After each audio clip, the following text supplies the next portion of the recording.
ఆధునిక ప్రపంచం వేగంగా మారుతోంది. నగరాలు ఆకాశాన్ని తాకుతున్నాయి. టెక్నాలజీ మనిషి జీవితాన్ని పూర్తిగా మార్చేస్తుంది.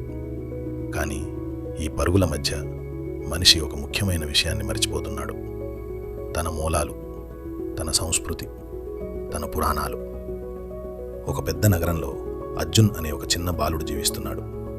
అతని జీవితం ప్రతిరోజు ఒకేలా సాగుతుంది. ఉదయం స్కూల్, తర్వాత టీవీ, మొబైల్, అంతే. అతని మనసులో ఒక ప్రశ్న పుడుతుంది.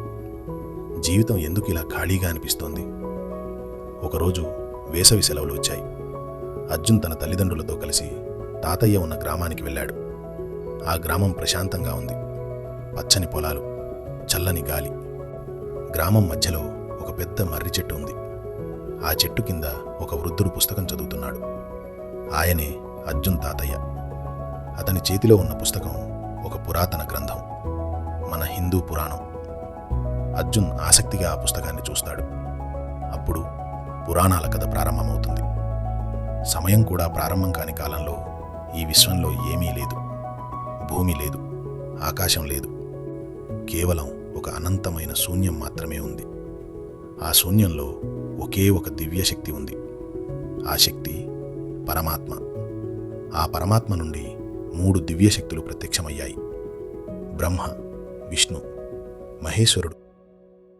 అనంత సముద్రంపై విష్ణుమూర్తి ఆదిశేషునిపై విశ్రాంతి తీసుకుంటున్నాడు. ఆయన నాభి నుండి ఒక కమలం పుట్టింది. ఆ కమలంలో జన్మించాడు బ్రహ్మదేవుడు. బ్రహ్మదేవుడు ఈ ప్రపంచాన్ని సృష్టించడం ప్రారంభించాడు. ఆకాశం, భూమి, పర్వతాలు, నదులు, అడవులు మరియు జీవులను సృష్టించాడు.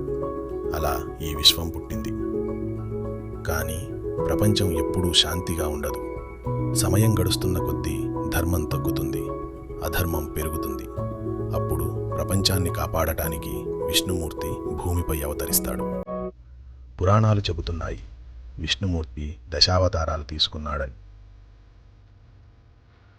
మత్స్య అవతారం,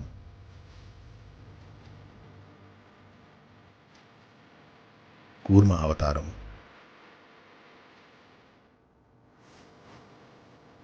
వరాహ అవతారం, నరసింహ అవతారం, వామన అవతారం,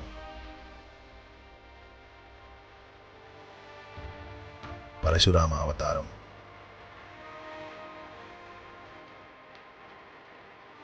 రామ అవతారం, కృష్ణ అవతారం,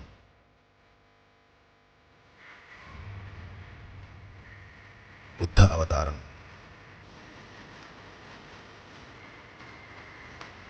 మరియు భవిష్యత్తులో వచ్చే కల్కి అవతారం. ప్రతి అవతారం ఒకే లక్ష్యంతో వచ్చింది: ధర్మాన్ని రక్షించడానికి.